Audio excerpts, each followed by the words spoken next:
So when most people talk about the future of work, they think about technology. I think that the future of work is about being a better human.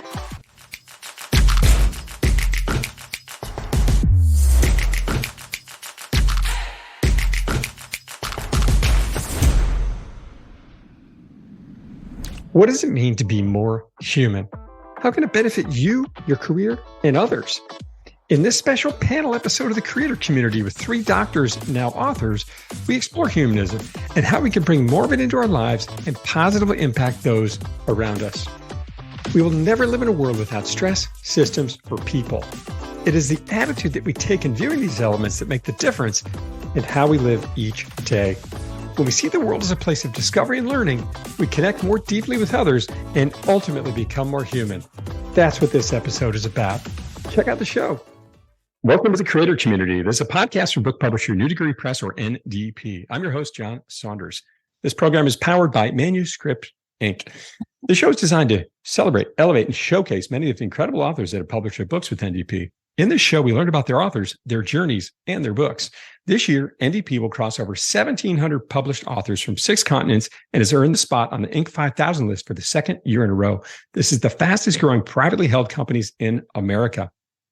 If you've ever thought of writing a book, but weren't sure where to start or how to finish, visit manuscripts.com to learn more. This is a special episode for season 6 with 3 authors. Today I have with me Jenny Byrne, Miriam Zylberglait, Zhao. Today we're going to talk about these amazing new books that have a key theme, which is making the workplace more human-centric. A little bit about our guests.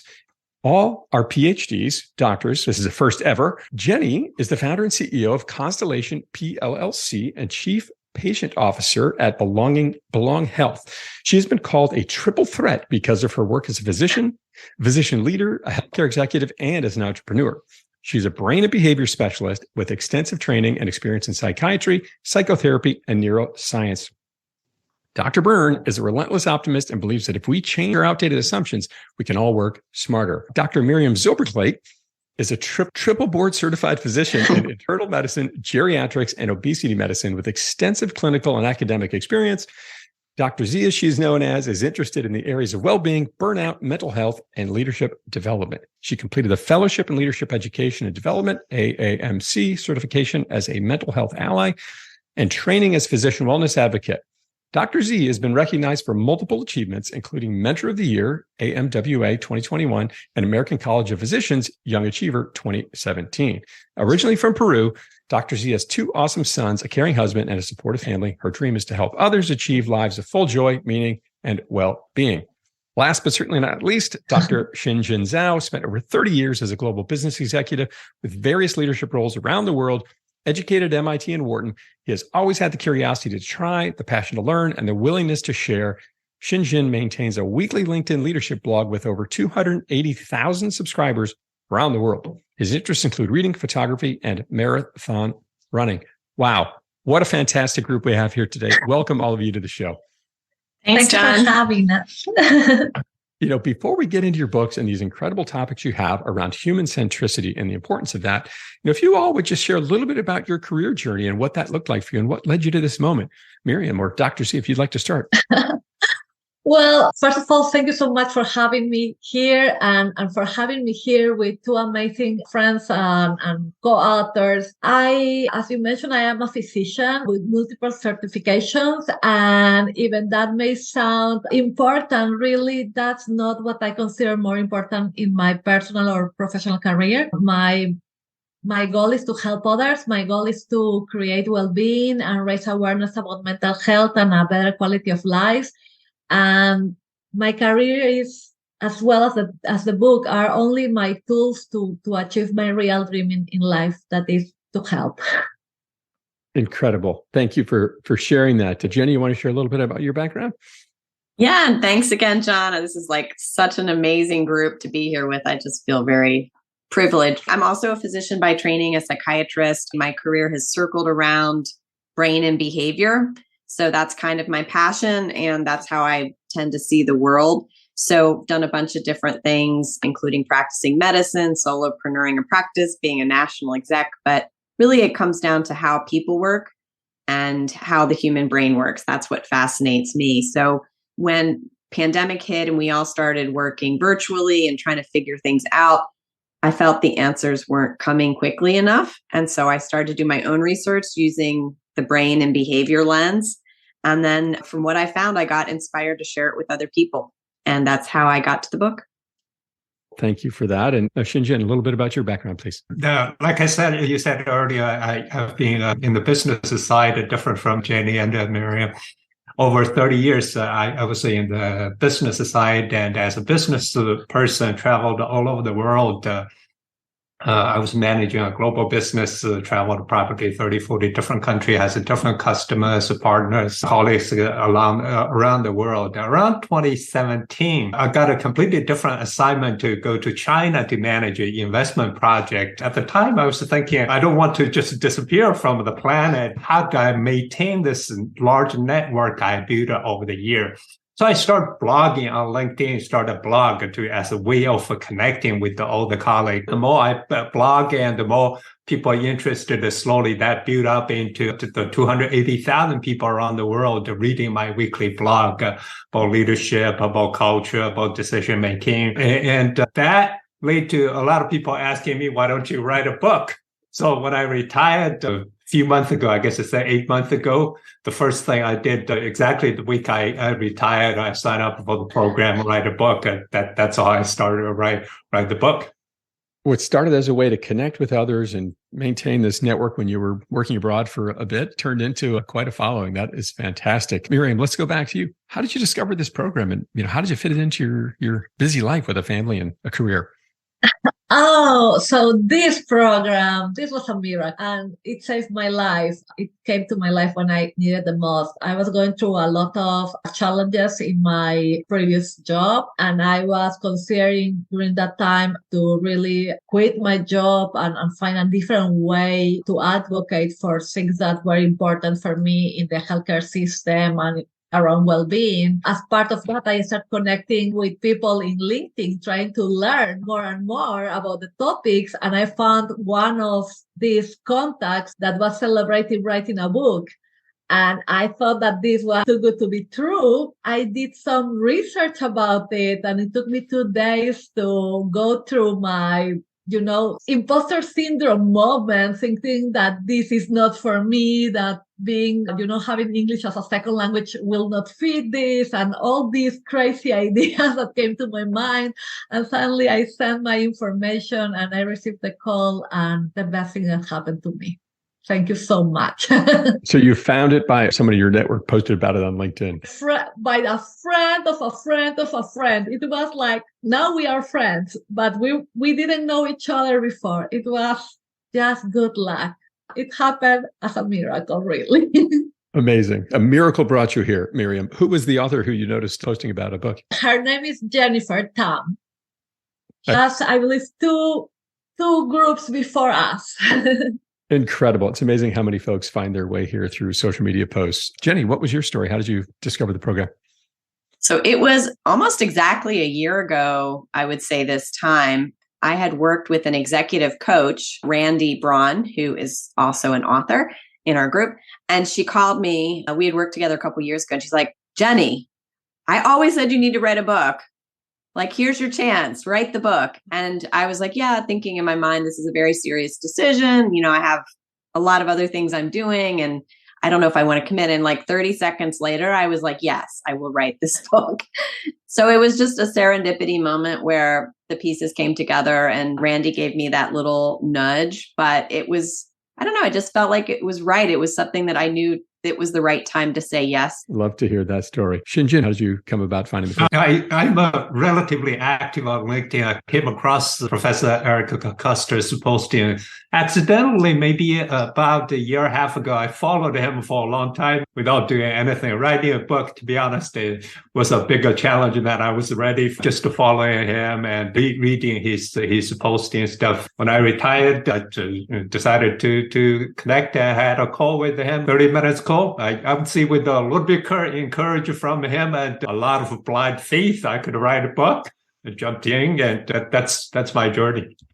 Thank you, LinkedIn, and for pulling this world together. I guess Jenny did it the old-fashioned way through a human, but the social media machine is unbelievable. So before we dive into the books, just a little bit about your book cover process. Miriam, let's go back to you. The 3G life cycle. What was the book cover development process like for you? One of the best parts of the book, beyond writing was beautiful, but the cover was fantastic. I used to paint or draw, and you can see in my back, my kids had the same love for art. So the cover was an artistic moment, a way to express and to, in some way, transform the words in images that will express what the book is about. So it was a fun moment, a happy moment of, a relaxing moment during this process. I love the circles, the colors, and the butterflies, all kind of natural elements that really came together nicely. Yes, and the butterfly is the image that reflects the book, the transformation, the moment where we transform ourselves in a better version, or we grow after being in a challenging moment of development. The butterflies are the manifestation of what the book is about. When we go out of the cocoon and we free ourselves of our own mental barriers and our fears, we can show who we are, and we can show, our real colors, our wings, our dreams, and our beauty, our inner beauty. What a beautiful message. Jenny, very different direction from what Miriam went through. Yours has more of a kind of a sci-fi feel to it, the brain. What's going on there with your cover? It does. It kind of landed in a sci-fi place. I went through a lot of visualization kinds of things and images, and I really came on this idea of constellations because they are a couple things. Constellations are dots in the sky, but our brain sees patterns in them and we connect the dots. And when different people look to the sky, they see different things. And I always thought that was a really beautiful visual of what I wanted to do more of, was help connect the dots in new ways for people. But the one I landed on was really more this feeling of connecting and constellations and how we can visualize and see things in different ways. So that's kind of how it landed on that sci-fi constellation, points of light kind of thing. It certainly feels like the message of the title comes through in the metaphor image as well. Work smart, use your brain and behavior to master the future of work. And Shinjin, certainly last but not least, what was your cover story? The Odyssey of Self-Discovery on Becoming a Leader. So my cover, it's a book about leadership. So there are three messages I was trying to reflect on the cover. One is leadership. It's really a journey. It's odyssey. It's a journey. No shortcut to it. And leadership, there are a lot of up and down.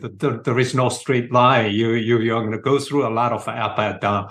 The third message I was thinking was leadership really is not about you. It's about the people you lead. It's more than individual. So when I was looking at the cover photo, I'm a photographer actually. I started with one of my photos taken actually earlier last year in the Sand Dune National Park.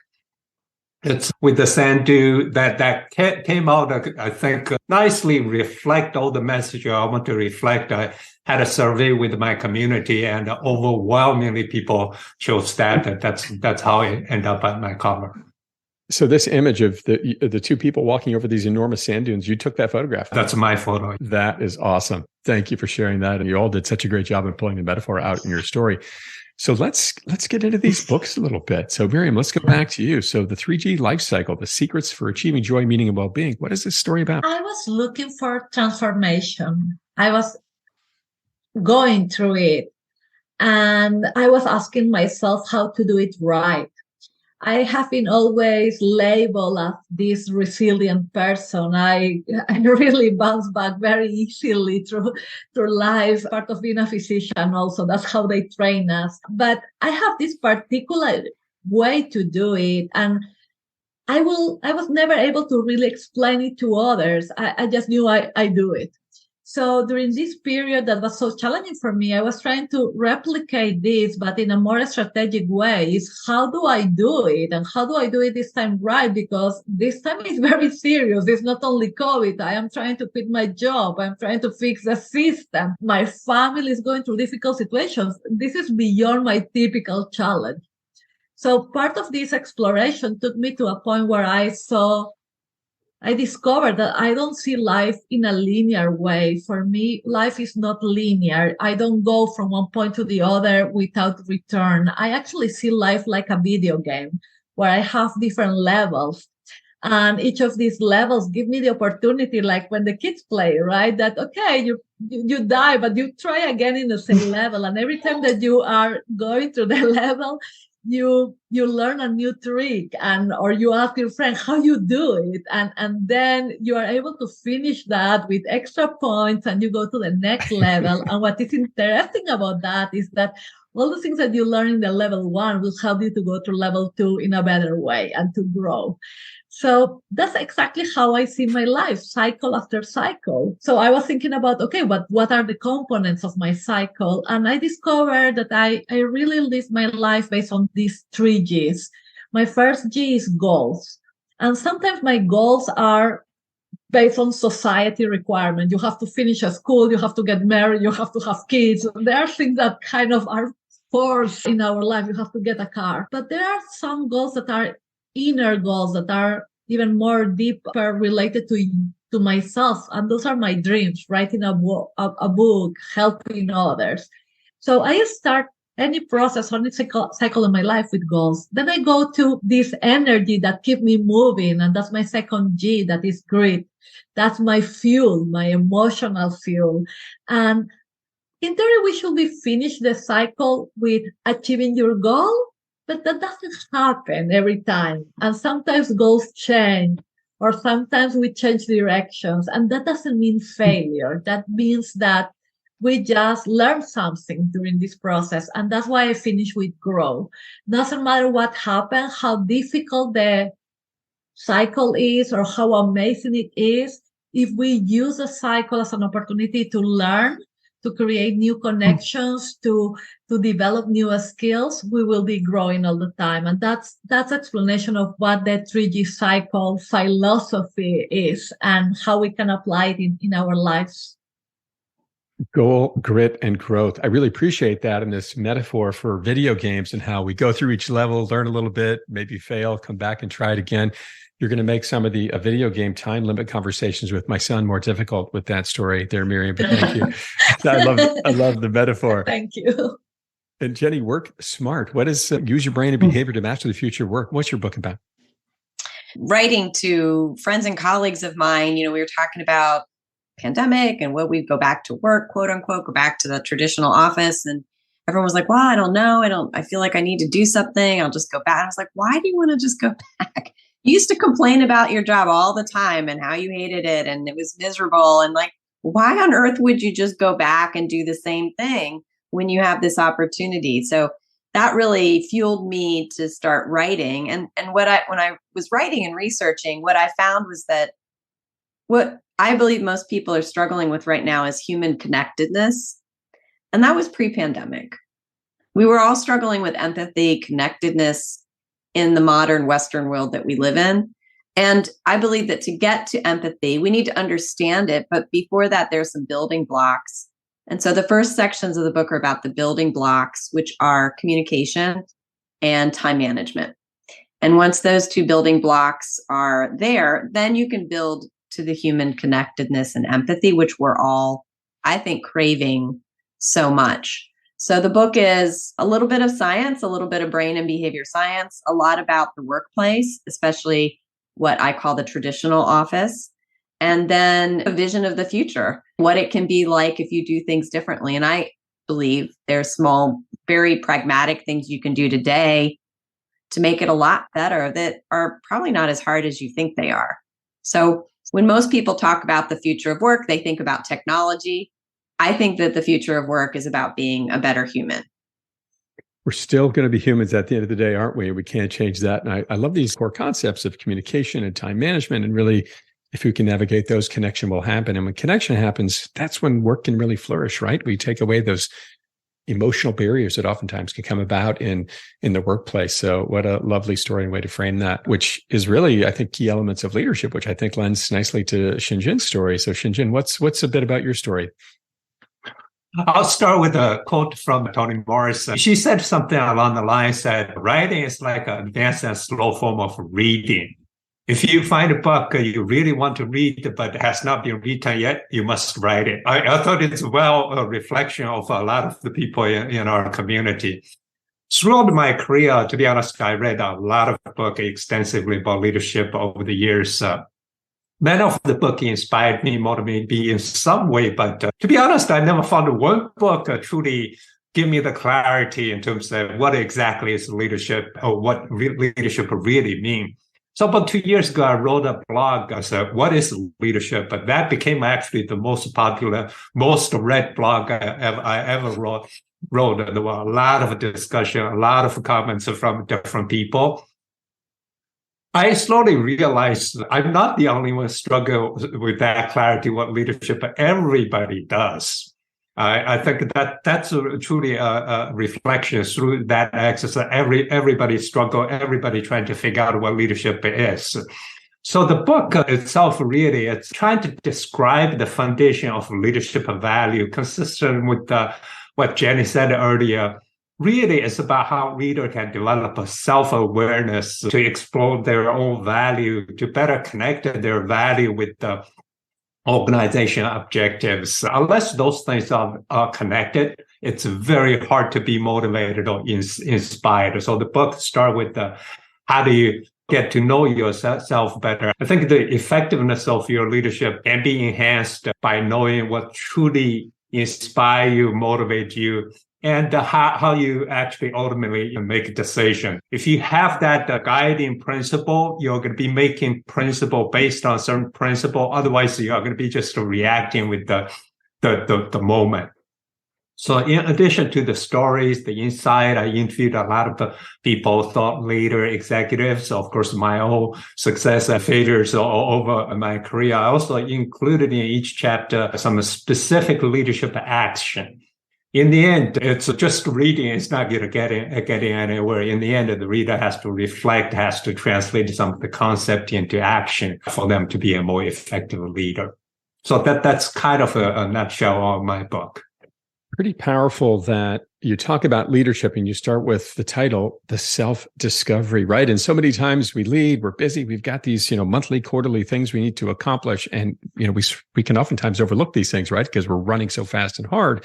And your argument is after decades as a leader in the workforce and, writing a blog read by literally hundreds of thousands of people, your take is we need to find ourselves first. And I think a theme I heard through all of your stories is that I'm going to paraphrase, but the book you wrote is the first book you needed to read as your own adventure, right? And I hear that a lot, which is fascinating to me. Let's go back to Miriam. We heard a little bit about your purpose here, but what do you think really drove you to get this book out there? What's your why behind this book? So I believe that this book started as an introspective journey, a way to discover who I am and where I want to go. It was difficult because sometimes assessing your own gaps and identifying them and try to correct them could be painful. So it started really inside of me. The beautiful transformation that happened during the process is that while I was interviewing these more than 30 amazing individuals, including John, for the book, this stopped being a lonely journey and became a community journey, a collective journey where all of you, part of the book, start sharing your experiences and we start analyzing those experiences in the context of this 3G cycle and learning how to use different aspects of adversity in our favor. And I started learning not only from my own experiences or from book as My two co-authors here and friends, they use science to back up the book. I did exactly the same, evidence-based information, but I learned so much from the new relationship that I create with each of these individuals that are now part of this collective book. And my hope is to allow people to be proud of themselves, to empower them, to believe there is no reason to be victims, that we can take control of the things that happen inside and outside of us. We cannot change them necessarily. That's for real. We are suffering as a society. Burnout is not an individual problem anymore. Depression and mental health they are not individual problems. 46,000 people die by suicide in the United States every year. 400 of those are physicians. 500 of those are kids between 6 and 10 years old, like my kids.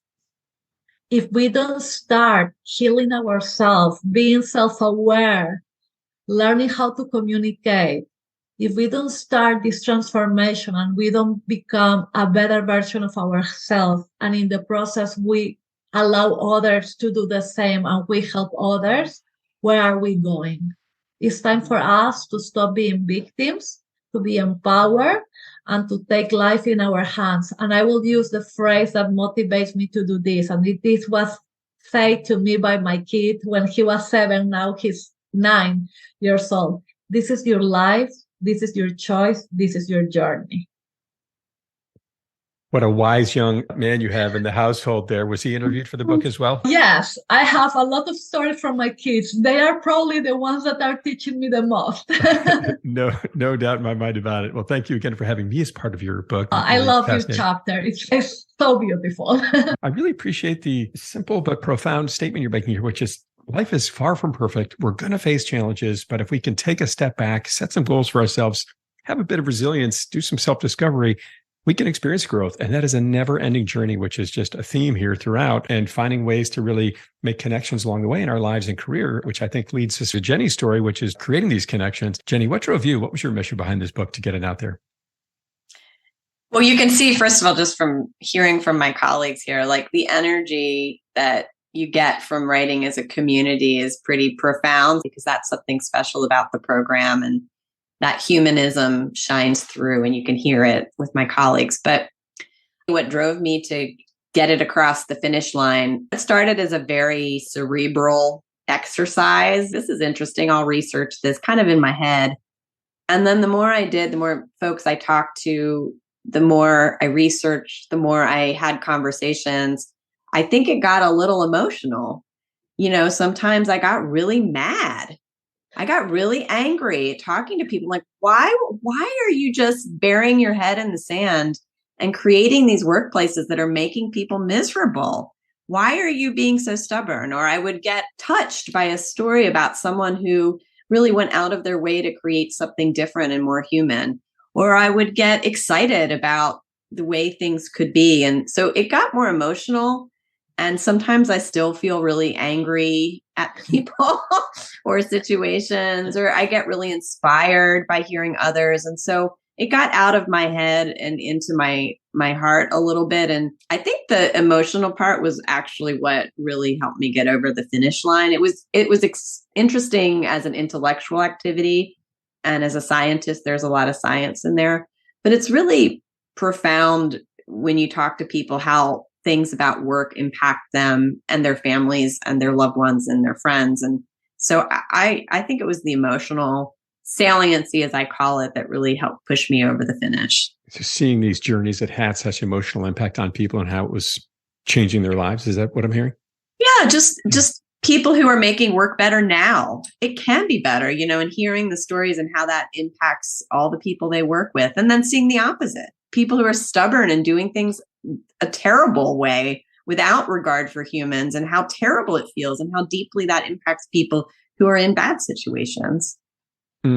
Right. And many times it's far from impossible to get these things done. Change can happen. And I love that in your own journey, you saw this what I'd like to sort of talk about it as a tipping point for people's books, right? You start out, you're writing, it's a bit messy, you're not sure where this thing is going, and you hit this inflection point where you get energized by the people you interview and the research and the learning and the growth. And I found for myself, I couldn't wait to get back to my desk. Sometimes people say, how did you fit this into your life? And I say, I couldn't wait to do it. Every day was a race to get back to my desk to write. And it sounds like you had a similar experience. And what drove you, my friend? What got you to get this book off the ground and actually finish it? The time-wise, I had a little bit of advantage because, after retire, I have a little bit more control of my time. But obviously, the reflection consistent with what and Jenny said is many of us get caught up so deeply and so intensely with the day-to-day work. It's sometimes we forget to reflect and really think about what's truly important. Once you sit back and reflect, then you get a very different perspective, especially the last few years through the pandemic. I think that made a lot of us to think things differently, look at things from a very different perspective.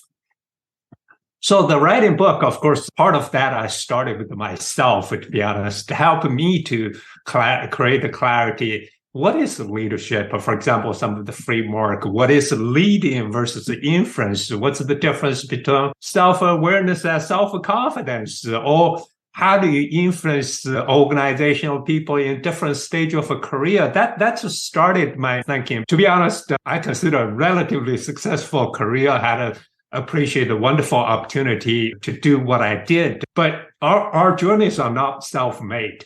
A lot of people influenced my career. And now I'm at a stage, if I can help others learn from the book to make them a successful leader, I think that's a very rewarding experience. So just the other day, I received a comment on my blog. Somebody from Uganda, he said, your blog, a weekly blog, really inspired, motivated me to do this, to do that. I think that's the kind of thing really means so much for us, especially in part of the world where there are much less access to resources like we all do here. So that's get me excited and get me motivated to do what I do. I really appreciate this theme I'm hearing consistently throughout all of you, which is to really be humans at work. We have to first reflect on what it is I bring to the table, how it is I control what I can control, and how do I manage these things. And so many times we just don't take the time to do it because we feel like we need to be so busy. And I love that there's this global world we live in today that you can have impact on people all over the planet. I mean, Uganda, for goodness sake, 15, 20 hours away by airplane, and here's somebody reacting to what you're saying out there. I really appreciate that. But side note, Uganda just got listed as one of the top destinations for 2023 by CNN Travel this past week. So Miriam, let's come back to you. A key theme around your book is burnout and some of the journey you had and stress. Let's demystify this here a little bit. Is stress always negative? Oh, no, I love stress. I was interviewing someone for the book. She's actually part of the Creators Institute. She's writing her own book. And Chantal explained to me that I didn't know that seems that I am an adrenaline junkie, which was a very interesting definition. And I will explain this. Stress is a normal reaction of our body. And I have a psychiatrist and a friend here with me that is supporting this.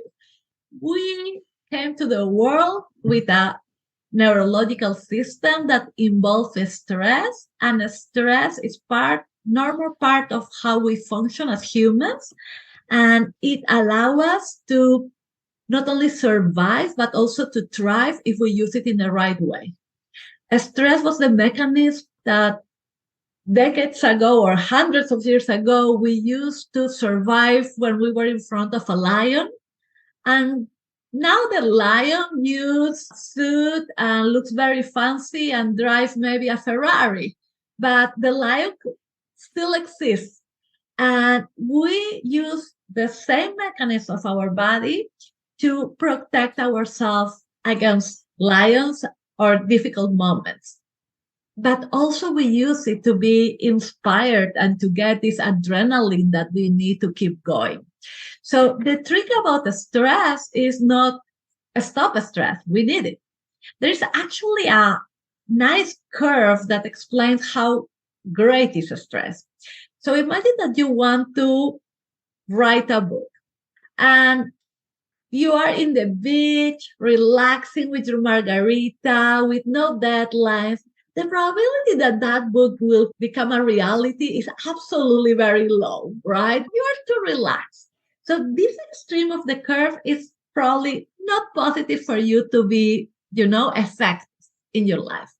If you go up this curve, you will go to a level of stress that give you a deadline and you have to do it right. If not, you will not get a green light for your project. So you will be stressed, but you will be able to produce and you will be able to get to publish your book.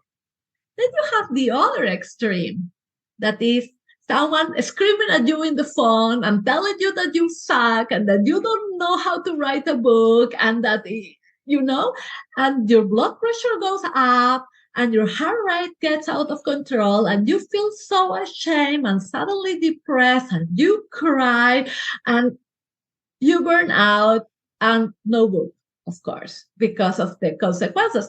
And if you continue feeling that stress for longer, which is chronic stress, and this period is not days, but months, you will develop a higher risk for diabetes, for obesity, for cardiac disease, for a stroke, and any other mental health illness, and maybe even suicide. So stress in a good dose and for a specific time will help us. And that's why I love stress. We just need to be careful to set boundaries and to identify the red flags of chronic stress, toxic environments, and negative situations that will take us to an unhealthy stress, which is really where the problem is.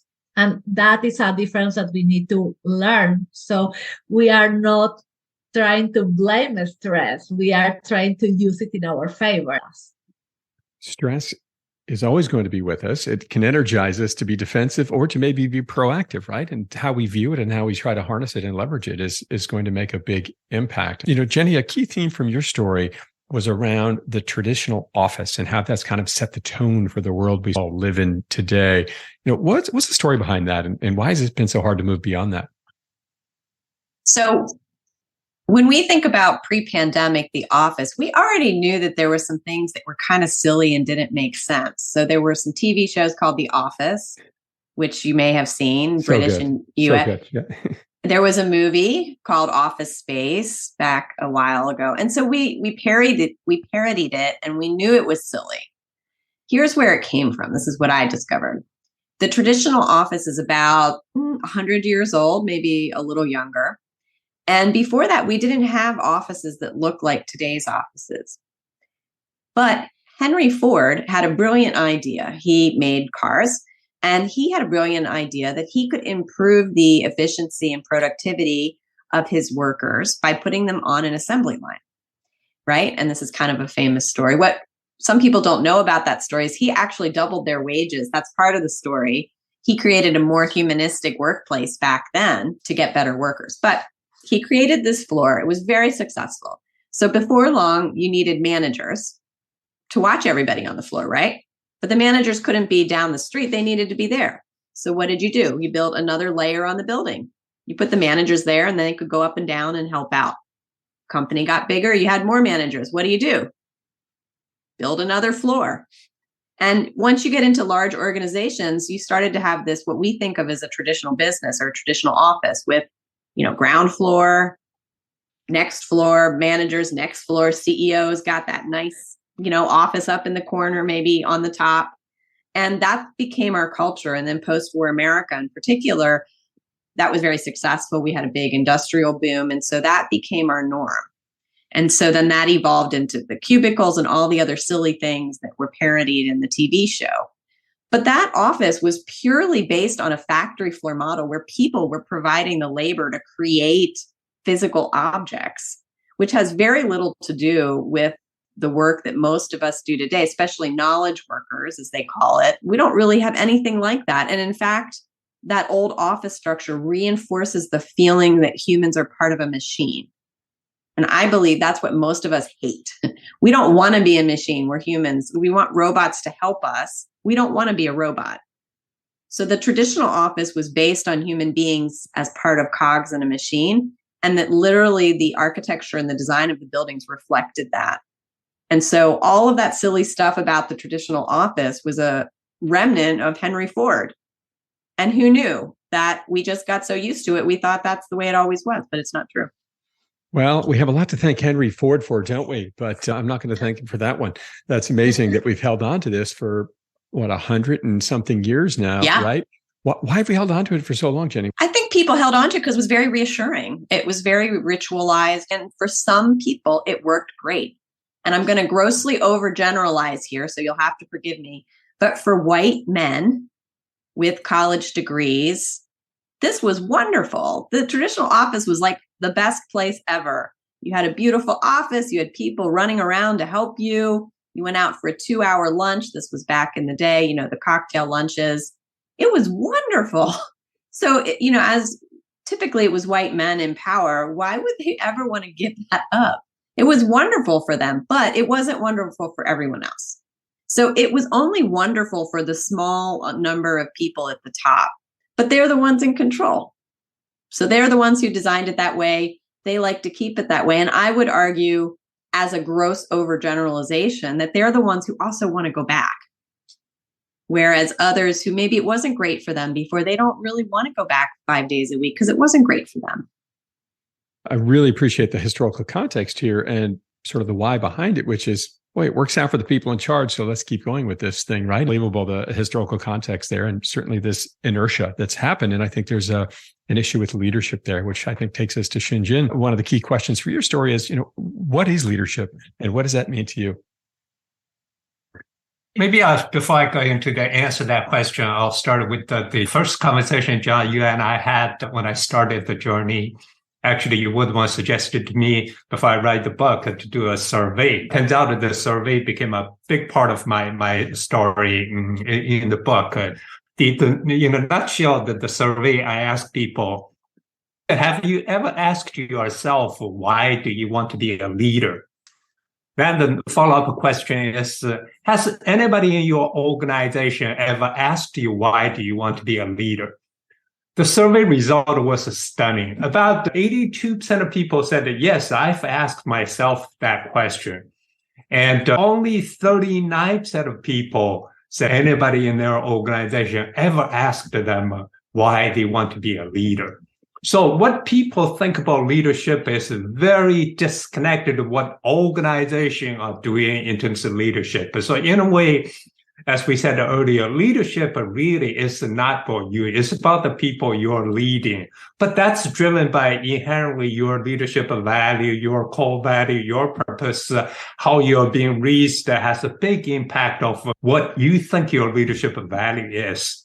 But organization generally does not take the time and effort to really dig into that level of understanding. The world spends billions of dollars about leadership development. Very often, companies or organizations focus on what the organization wants, what the organization needs, rather than what truly motivates and inspires people to be the leader. That's, to me, this survey in a way validates that there is a big gap there.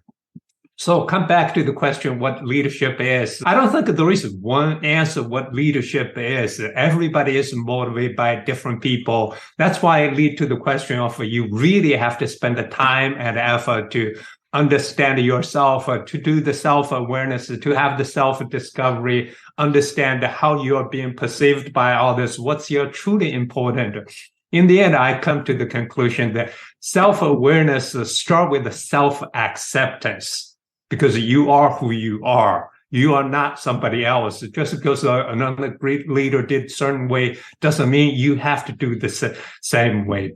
Then the self-awareness led to self-confidence. The more you know about yourself, the more confident you are. The reverse is not right. Confidence doesn't give you the awareness, but awareness gives you confidence. Only then the self-confidence can give us the courage to be authentic, to be transparent, and to be vulnerable even, to be an effective leader. So to me, it's kind of the learning I've gone through in terms of get a sense of what leadership really means to me. That to me is the take-home message from my book. Such an important lesson that we have to think about why, right? And so often that question doesn't get asked. We take sort of this old model, maybe adjacent to the Henry Ford story we just heard, which is you're good at your job. You seem to figure out a great way to do it. Now you're going to manage these other people who do this job as well because you're good at it, right? That's sort of the traditional model for getting promoted. But what is the value that you hold? Why do you want to do this? So important. And when you think about leadership in that survey you sent out to 280,000 people, Shinjin, what were some of the key words? Because you asked, like, what's a one-word answer to what you think leadership is, right? What were some of the common or more common responses you got? Interesting. I actually, that was one of the only open-ended question I asked people. Hey, can you provide 3 words you think could characterize what you think leadership is? Of course, the answer is all over the place. What's interesting is that the answer came back, the top 15 words. It's all about inspiring, about the servant leadership, about the motivation. Typically, I think about leadership in 3 buckets.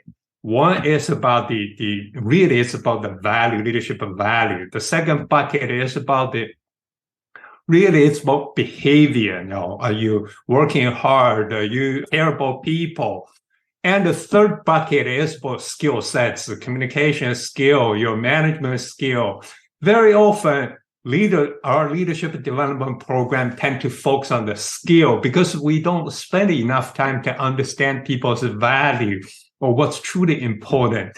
And it turns out about the top 13 words all came from the left side about the value, about the behavior. But a lot of the leadership development program, if you look at it, is very much a focus on the skill sets rather than those more important aspects of leadership. Amazing. We want to have people that are, good at manufacturing, making, doing, but can they really be a leader and go out and do it? And arguably the answer is no, if they don't think about it and take the time to really figure out what they're about, what their values are, and how they can get that collaboration amongst their team to inspire them. I love that word came up on your list. Miriam, I want to come back to you because all of these things can create stress in the environment, maybe even some trauma. And in your book, you talk about post-traumatic growth. What the heck is that? What's the difference between that and resilience? I will go there, but if you allow me to follow in the leadership, because I feel that this will be connected. What is very interesting is that we use the word leadership to think about someone that is sitting in a nice office, driving a nice car, has a nice title, a lot of education probably. I have the concept that you can be the leader of your own life, and that these same core values, skills, behaviors that you could use outside in your professional life can be applied to your personal life. And that you can be the leader at your home, you can be the leader at your own life, you can be the leader with your friends, and that being able to inspire others to create a positive impact, even without a title. You can be someone that is a mother at home, which is a lot of work, by the way, and I respect that. So love to all the mothers, but you can be the leader without a title and without education and without money. That those are 2 different concepts. One is to have a leadership position, and a second concept is to be a leader.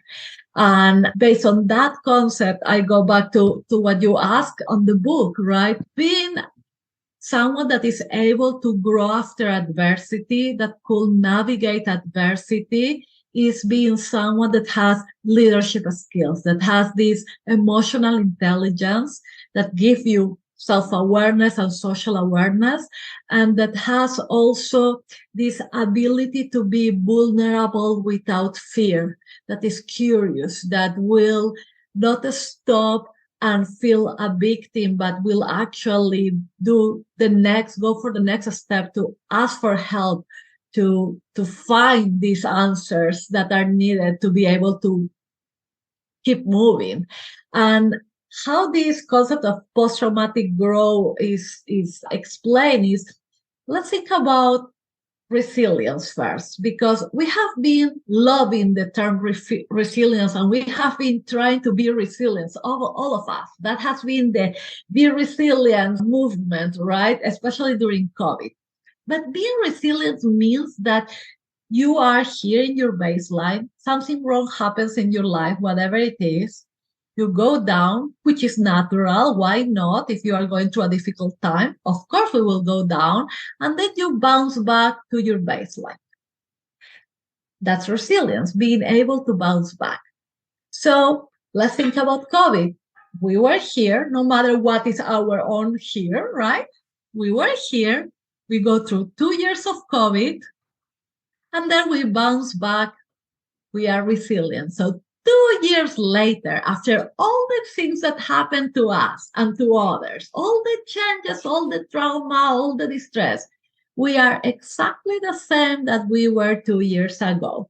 That's bouncing back, being resilient in general. Post-traumatic growth is a little different. Post-traumatic growth means that you went down, you went up, you got to the resilience point, but something magical happened. And the magical from inside of you, of course. So you were able to learn things, use the challenges in your favor, use the people around you to teach you, learn from them, and suddenly become someone different, someone with more skills, with more knowledge, stronger. And what is magical about post-traumatic growth is that it doesn't stop with you and what you were able to achieve. But majority of those that go through this complete transformation become mentors, become leaders, become people that will impact the life of others. So it doesn't stop with you. It starts with you, but applies to everybody around you. So you can create this transformation, not as a lonely transformation or individual transformation, but as a community or collective transformation after trauma.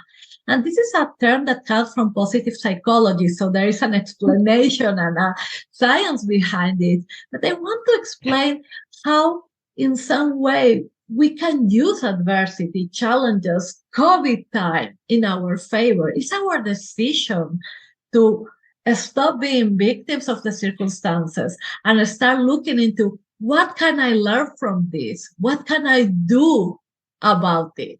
How can I help others during this difficult time? And use these difficult moments in our life to really be introspective and find what else is inside of us that we didn't know about us. And what we will find is that we are stronger than what we believe, that we are more curious, more savvy, more amazing, and that the only individual or the only circumstance that is stopping us is our own fears, our own shadows, our own imposter syndrome, our own comfort zone situation that makes us, to stay where we are. And as Jenny was saying, it's easier to be where we are. That's what we know. Jump into a pool, not knowing if we will find water, is what makes us, nervous. But are we really able to improve, change, develop new things, change offices, be better leaders if we don't jump? We need to jump with all the cautious, right, and all the help and support around us. But we need to start jumping because life is too short to just be, witnesses of what happens. We need to be able to be the editors of our own lives. So beyond every challenge is growth. It's just the mindset that we take into it and really that ability to be resilient and have a bit of grit as you share in your 3 Gs. Yes. And we can do it. So Miriam, thank you for that insight. Jenny, one of the things people often tell me is they learn about themselves along the way through writing the book. What was that journey of learning like for you? It's quite a theme here. We got self-awareness and leadership. We have learning about, it's just so true. I learned that, as many times I've learned this lesson over and over again, that I need to practice what I preach sometimes, and being vulnerable and telling some stories, personal stories that were not always my best moments, that felt vulnerable.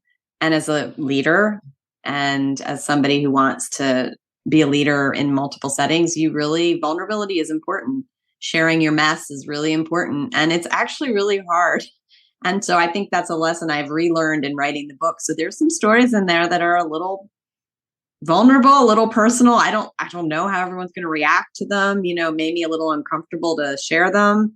So that was a big leap of faith and learning for me. But again, I coach leaders and others, and I tell them this all the time. So it was a good moment for me to do what I say and tell other people to do.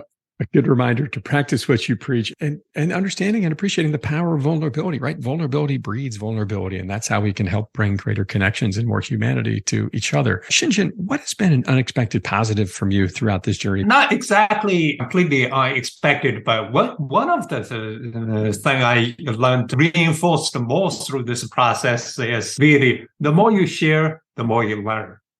It's something I've done mentoring over my career a lot. I always telling people when I mentor some people, don't assume you're learning from me. I always learning from you. Through this writing exercise, actually, in the beginning, I assumed the writing book it's an individual activity. When I first heard from Professor Eric Costa said, never write alone, I didn't really appreciate what that means. And as we go through the process and realize writing book, you interview all the wonderful people, the thought leader, executives. Really, that's a learning process. Go back to what I said earlier about writing blog. Of course, I hope people learn something from my writing, but reality is actually from all the comment, from all the engagement, I learned a lot more than I could ever imagine through that process. Though the takeaway, the more you share, the more you learn. Help yourself by helping others. It's amazing to see that connection and how we can grow from giving, right, and sharing with others. So let's jump into a couple of rapid fire questions here, ladies and gentlemen. Miriam, key message from your book. I will use my beautiful boy message. This is your life. This is your choice. This is your journey. Live your life in a way that you feel proud, in a way that you have no regrets. Make sure that you follow your core values. Make sure that you discover who you are. And don't have fear. Don't be a victim. You can really edit your life. You can really write your future. And you can do it in a way that you will feel the joy and the meaning, and you will achieve this well-being that will allow you also to help and to impact the life of others in a positive way. Something that we just heard that is so important. We grow when we help others, or we feel better when we help others. This is something that comes from our brains, from our nervous system. We produce happy hormones in our body when we are helping others, and we can produce these anti-stress hormones that will make us be healthier. Let's use science in our favor. Let's use life in our favor. We can do it. We can do better as human beings, and we can do better as community. We deserve better, and our kids and the next generation deserve better. If only all of us were so brilliant at 7 years old as your son. Thank you for sharing that. Jenny, key message of your book. Everybody thinks the future of work is about technology, but I think it's about being a better humanism. There are small, easy, pragmatic steps that you can take today to make your workplace better and to infuse more humanism. And Shinjin, last but again, certainly not least, key message. We all think we know ourselves very well, but there was a Harvard Business Study 2018. That study concluded only about 10 to 15% of people have a really good self-awareness. So the walkaway message is self-awareness doesn't just happen. It has to be an intentional process to reflect, to learn, to grow. It's an intentional process. You have to put the discipline, put the time and the effort to develop that kind of a self-awareness. Once you have a self-awareness, you would have a much better chance to align your value with the organization objective, organization purpose, and be a more effective leader. That's my take-home message. Hence, the Odyssey is a never-ending journey of figuring out our way there. Incredible stories, incredible messages about all really being more human at the end of the day and connecting with ourselves so we can more impactfully connect with others. Miriam, where can people learn more about you and your book? gcycle.live, Live, and at LinkedIn. And please feel free to contact me. I really want to meet more people. I want to learn more from others, and I want to help others. Here, Jenny, where can people find you? Best place is LinkedIn, or you can check out my website, Dr. Jenny, Jennie, Byrne, Byrne.com. And Xinxin, where can they find you? Because my unique name, it's pretty easy to find me in LinkedIn. And I do have a website, becomingaleader.net, but the easier place to start is on LinkedIn. Thank you so much. Well, what incredible stories we have here today. I can't thank you all enough for being on the show. I really appreciate you joining the creative community and sharing your stories. Thank you. Thank you for the opportunity. It's a wonderful conversation. Thank you to Creators Institute. They really change our life for better. And I believe that if someone is planning to change their lives and to going through a wonderful journey, this is the place to start. Couldn't have said it any better myself, Miriam. Thank you for that. Work Smart, the 3G Cycle of Life, and the Odyssey of Self-Discovery are available now wherever you buy books online, January 2023. Don't forget to subscribe to the Creator Community channel on your favorite podcast platform, and be sure to leave us a review. If you're ready to write your book, visit manuscripts.com to learn how to turn your idea into a book in about a year. I'm your host of the Creator Community, John Saunders. Keep creating.